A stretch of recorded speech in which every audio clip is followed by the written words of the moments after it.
Alright, so advertisement muna tayo sandali ha. So this time, kunting lesson lang po to about this conversation. So we will go here, 선생님 at saka 학생들. So this is on page 103 sa book ng ginagamit ko palagi. Sino mang may book na to, makikita nila to. Alright, anyway. So we will focus on this topic. So this time, my teacher po siya. It means 선생님. At saka we have here 학생들. So, we were focusing on 들. Di ba yung 들, nagpapahiwatig po siya na maraming tao or maraming bagay. Di ba dinodugtong yan sa noun? Nagpapahiwatig na yung noun na yon naging plural siya. Paglalagyan na po siya ng 들. Alright? So, now this time, look at on the conversation. So, 여러분, di ba sabi niya everybody or, di ba pag maraming tao, 여러분 ang tinatawag nun. Okay, 다음 시간은 next hour. 무슨 시간이에요? What time is it for? So, dalawang gamit ni dito 시간 at saka yung 시간 dito. So, yung isa is hour or period. Okay? Yung pinapahiwatig niya dyan. At saka yung isang siga na sinasabi niya is time. Anong siya? Anong time po siya? Alright. So, kung sa English pa yan, the next hour, what is it for the next hour? Alright? Sa next hour. Or, we're talking about class. Diba? Sa next hour, anong class po yun? Alright? Next period. So, what is the class on the next period? Sabi niya. Sa next period daw. Sa 음악 시간이에요. 음악, it means music. So, music time. So, it's music time. So, sabi niya. Sabi pala ng mga estudyante. And then the teacher said, 네, 맞아요. 맞아요, it means the word that says right or correct. Sabi niya, oh, you're right. Sabi niya. So, next is, 오늘은, today, 실기 시험이 있어요. So when you say the word 실기, it means actual. Alright? Yung actual exercise or actual test. Yung 시험 kasi, na ang ibig sabihin niyan is test. Alright? Or exam. 시험. And 실기, it means actual or practical. Ang sinasabi niyan. Practical or actual. Next is, 있어요 is meron. Diba na pag-aralan natin to last time, yung 있어요 means meron.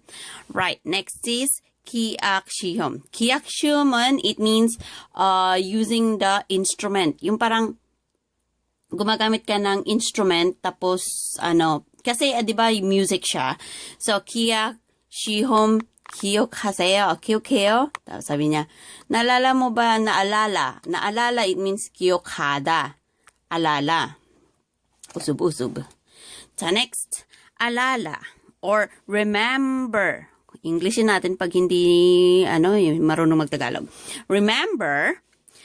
Do you remember? Sabi niya, do you remember instrument exam? Yung instrument test. Kiyak shihom. It means gagamitin mo yung instrument tapos parang practical siya. Practical, actual pala. Parang actual na, exam. Test pala. Exercise, kung ganun. Actual test. Kiya kasi ang gamit ng, ki, it means aki yan. Aki. Ganun. That means instrument in Korean. So, ginagamit lang po yan sa music instrument. Yung aki ang tawag nila doon. Next is, we will go here. Sabi naman ng estudyanteng nakapangalan ng Shein. Shein. 네, 오막실에서 시험 봐요. Sabi niya. Tapos sabi niya, kasi nag-question siya nung una na, do you remember the instrument test? The instrument practical test? Sabi niya. Tapos sabi naman niya, 네, 음악실에서 시험 봐요. Sabi niya, yung di ba, nagpapahiwatig niya, yes po, parang ganun. Sabi naman, 음악실, nagre-represent yan, nagpapahiwatig po siya na room yung pupuntahan. room yung sinasabi. Sa ummaksil, it means music room. Eso it means doon. Alright, sa music room po ba ang shihom? Bayo, it means do. Doon ba titingin ng exam? Doon ba mag-i-exam? Or mag-practical test. Sabi naman ng teacher, kuromyo. Sabi na, yung kuromyo parang that's right. Parang the same thing as a word na, ano ba yan? Yung parang nagsasabi kang, oo, doon po. Parang ganun. Parang the same way na 당연하지. Alam mo yung 당연하지. 당연하지, 물론 of course. Parang of course, doon. Sabi niya.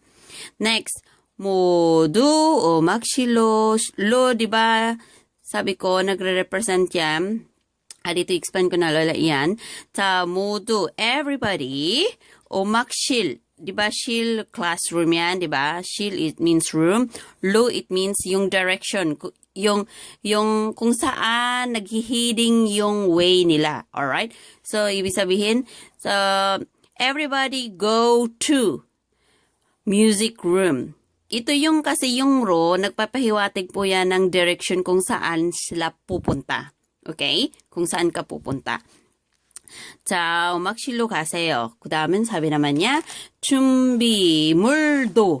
자, 준비물, it means yung materials na piniprepare nila, 준비물 po ang tawag nila doon.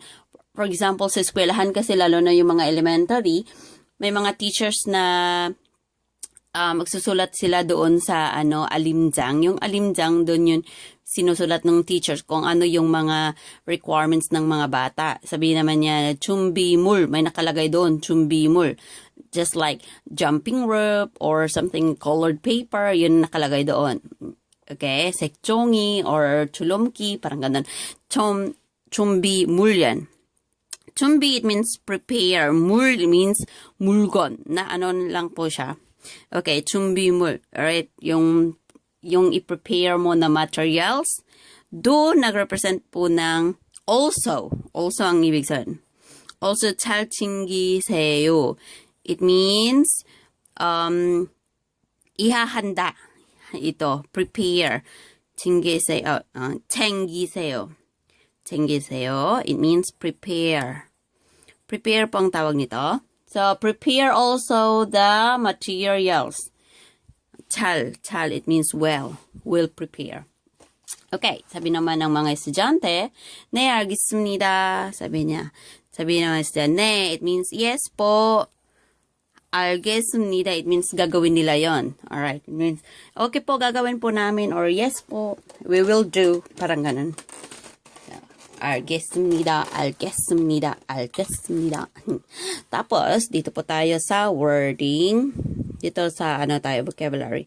실기 시험, di ba sabi ko, ko lang na ito po ay practical test. Alright?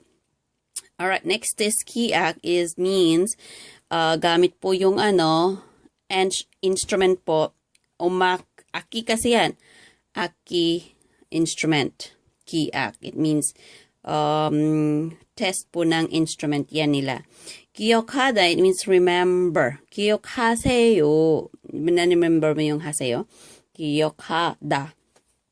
기억 means remember. So, naalala ko na. I remember. 기억 나세요.